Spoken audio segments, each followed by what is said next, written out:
Senhoras e senhores, senhor presidente, subo à tribuna para destacar 4 pontos aqui do pronunciamento. O primeiro ponto, que é um dos mais importantes, é rebater aqui e comunicar à Casa que protocolamos um requerimento em regime de urgência para manifestar o repúdio às afirmações caluniosas do deputado federal estadual por São Paulo, Kim Kataguiri, que cresceu na política às custas da disseminação de fake news nesse movimento chamado de MBL Brasil, que, na verdade, é um movimento que vem de maneira recorrente distorcendo fatos.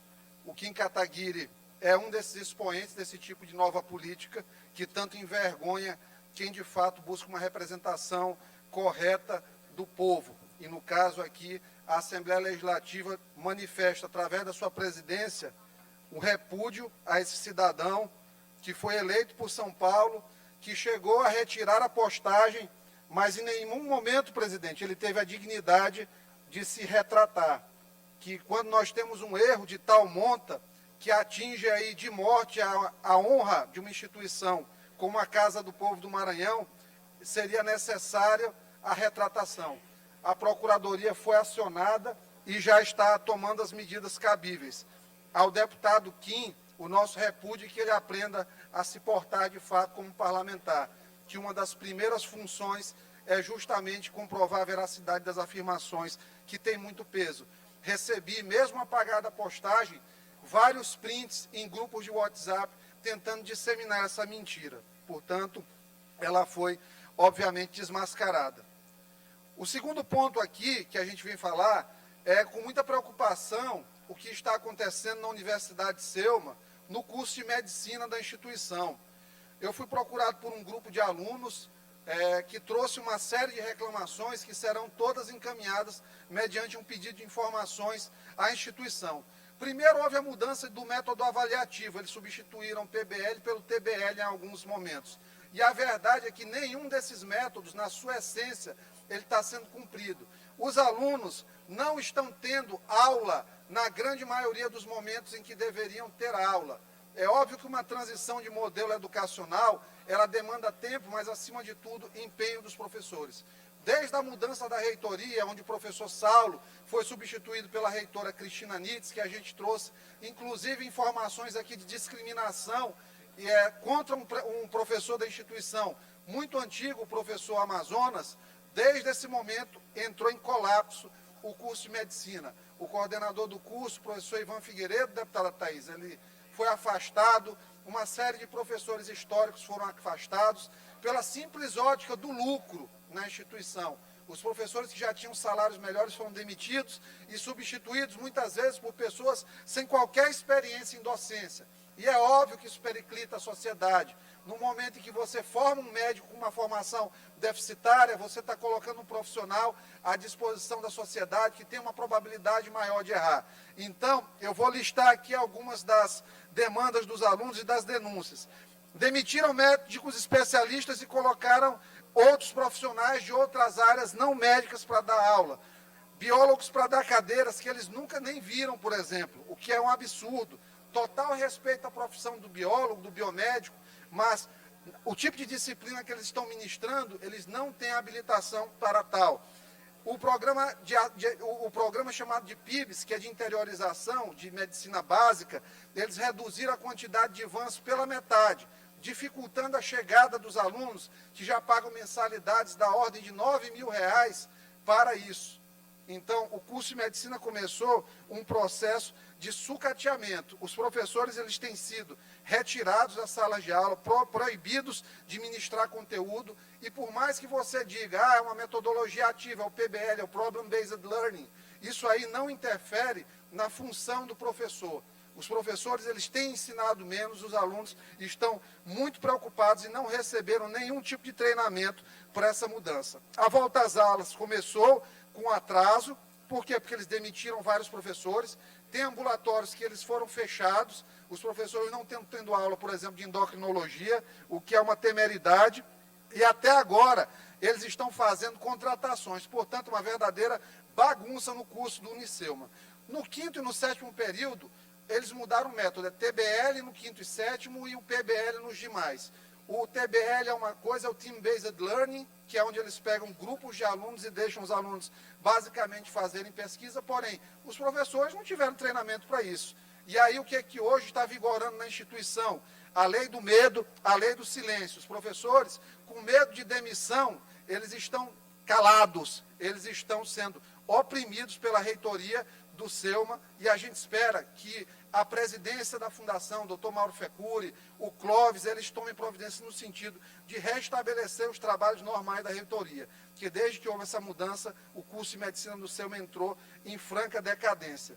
Os alunos estão perdidos, até mesmo quem veio transferido de outra faculdade, onde o método era o PBL, eles não conseguem entender que tipo de metodologia está sendo aplicada no Selma. E o pior, chegou uma denúncia aqui que vai ter que ser apurada. Havia uma turma com 126 alunos para algumas disciplinas. Imagina colocar 126 pessoas na sala e um professor tentar tirar dúvidas de alunos nessa condição. E outra coisa que também vai ser apurada, vai ser feito um pedido de informações, são pessoas da mesma turma, deputada Thaisa, que pagam valores diferentes, mesmo que são pagantes integrais. Não estamos falando nem de fiéis ou bolsistas do ProUni ou qualquer outro tipo de bolsa. Então, a situação dentro do Uniselma, ela é extremamente precária, extremamente precária. A gente fica muito triste com o que está acontecendo. Foi um curso que foi construído a muitas mãos, e agora parece que nos últimos anos, com esse sucateamento aí, principalmente das políticas de financiamento das instituições de ensino superiores, notadamente o FIES e o ProUni, a instituição entrou em franco colapso, e o que acontece é que as mensalidades dos cursos de medicina estão sendo utilizadas para tapar buraco e manter os outros cursos em funcionamento. É isso que, de fato, está acontecendo, porque os outros cursos eles não estão conseguindo manter turmas completamente cheias, que deem lucro à instituição. Fora que não gosta de pagar impostos, né? Você vê aí a sonegação que tem com a prefeitura, e que está em curso uma série de ações judiciais para fazer com que a instituição pague o que deve. Eles emitem nota fiscal, mas não recolhem ISS. Ou seja, São Luís está precisando do imposto, precisa aumentar a arrecadação para fazer asfalto, para aumentar médico na rua, para colocar UBS para funcionar, para fazer política educacional, e falta dinheiro porque quem recebe milhões não está correspondendo. Terceiro ponto aqui do nosso pronunciamento é discutir essa questão do aumento tarifário, como ela deve ser discutida, sob a ótica propositiva e com dados. Portanto, eu vou apresentar alguns dados aqui que vão nos levar ao entendimento de onde as coisas chegaram e por que estão dessa maneira. Primeiro ponto que a gente deve ver é que 85% da população de São Luís, portanto, quase 900 mil ludovicenses, eles utilizam transporte público. 15% os restantes, em torno aí de 170 mil pessoas, eles dispõem de veículos particulares, sejam carros, motos, etc.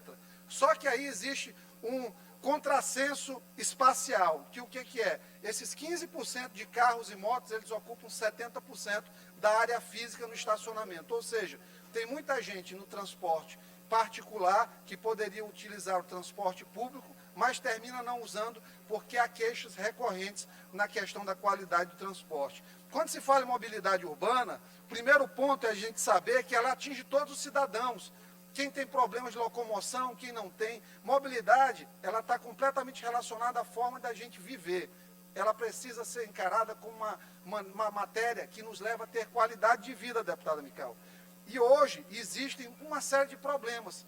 Existe, por exemplo, referente aos carros lotação, que são aqueles que, em geral, saem dos bairros, eles não têm nenhum tipo de fiscalização. As pessoas elas não têm segurança, eles não são tributados, por exemplo, pela prefeitura, ou seja, são pessoas que estão exercendo serviços e não estão contribuindo com impostos para o município de São Luís, o que começa a gerar uma concorrência, inclusive com o transporte público. Se eu posso pagar R$4 para ir num carro com ar-condicionado com mais 3, 4 pessoas, por que eu vou pegar um ônibus sem ar-condicionado numa parada de ônibus que ela não está adequadamente aparelhada para dar o mínimo de conforto ao cidadão?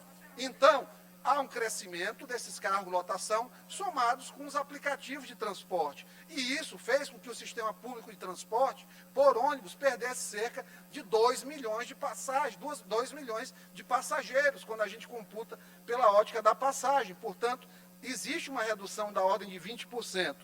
O transporte de ônibus, ele equivale, do ponto de vista de capacidade de levar pessoas, de transportar, cada ônibus ele corresponde a 12 carros, a 15 carros, na verdade, e ele possui cerca de 12 metros de comprimento. Os biarticulados são maiores. Aí você vê, um ônibus que equivale a 15 carros, ele possui 12 metros.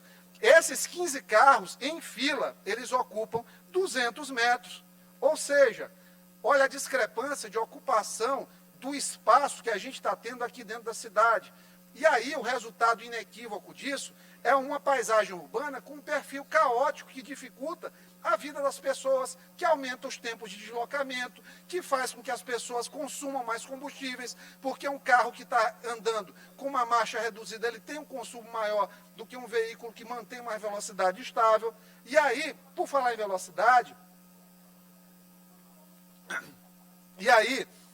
velocidade, um dos pontos principais é a velocidade média dos ônibus aqui dentro de São Luís. Vocês sabiam que cada ônibus aqui, ele trafega, em média, a 11 km por hora. É extremamente lento. Isso faz com que o tempo que o passageiro tem para esperar numa parada seja maior e que você tenha que colocar pelo menos mais 30% de ônibus nas ruas, simplesmente porque o transporte demora demais.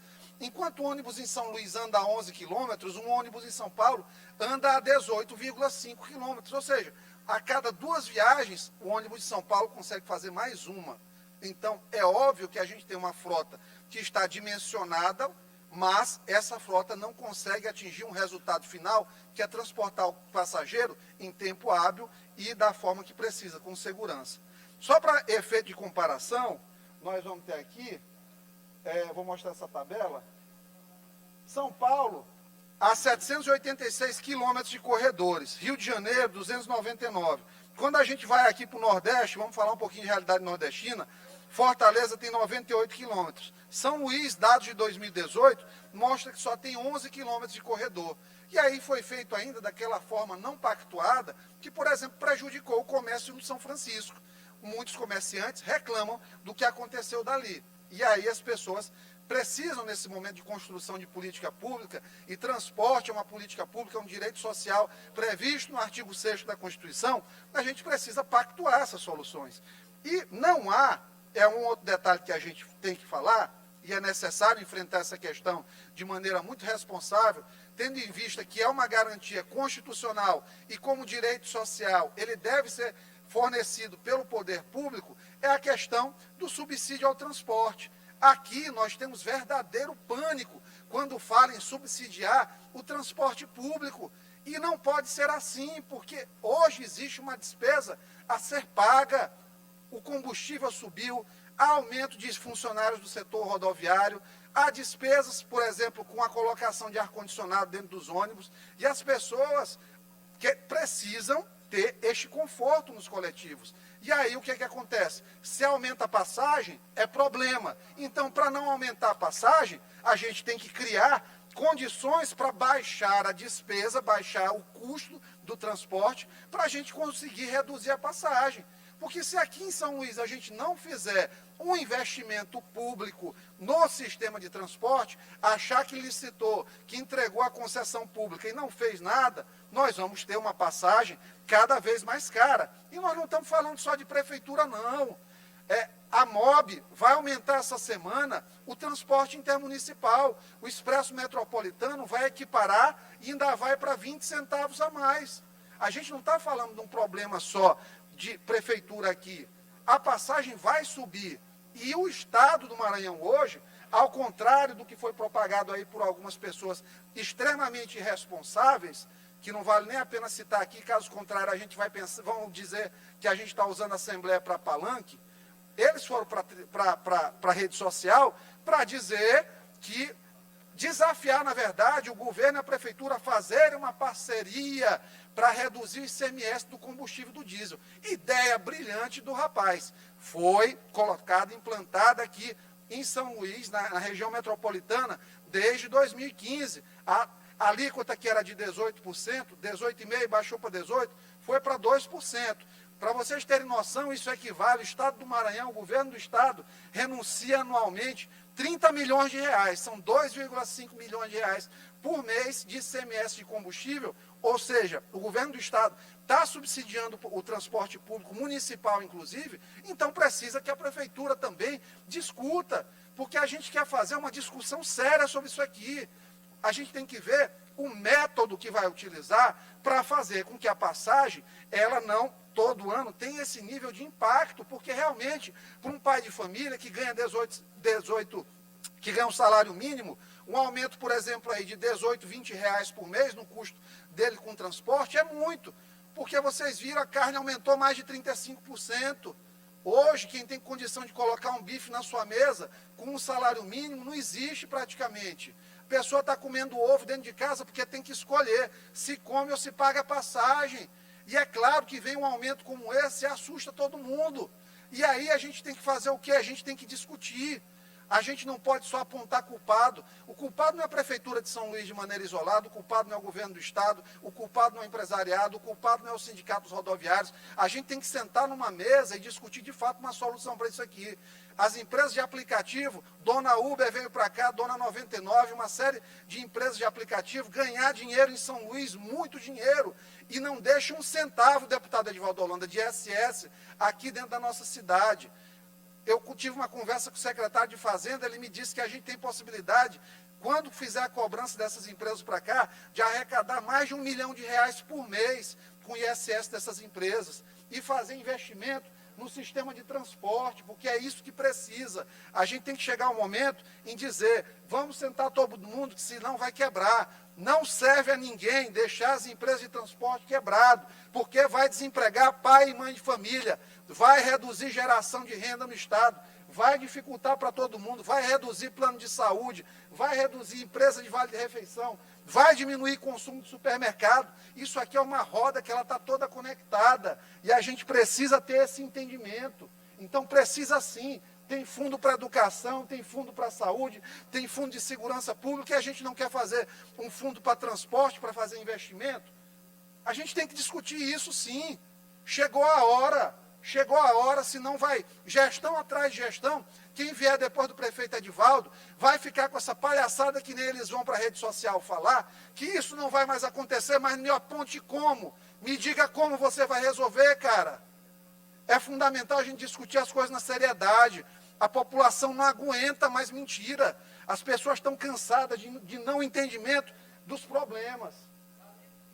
Outras alternativas que existem, redesenhar as linhas de transporte na cidade. É importantíssimo fazer isso. Hoje a gente tem linhas em bairros que tem pouquíssima ocupação, que você poderia pegar essas linhas alimentadoras e otimizar. E a partir do momento que você otimiza, você coloca ônibus na quantidade que precisa, reduz o custo e isso mantém a tarifa.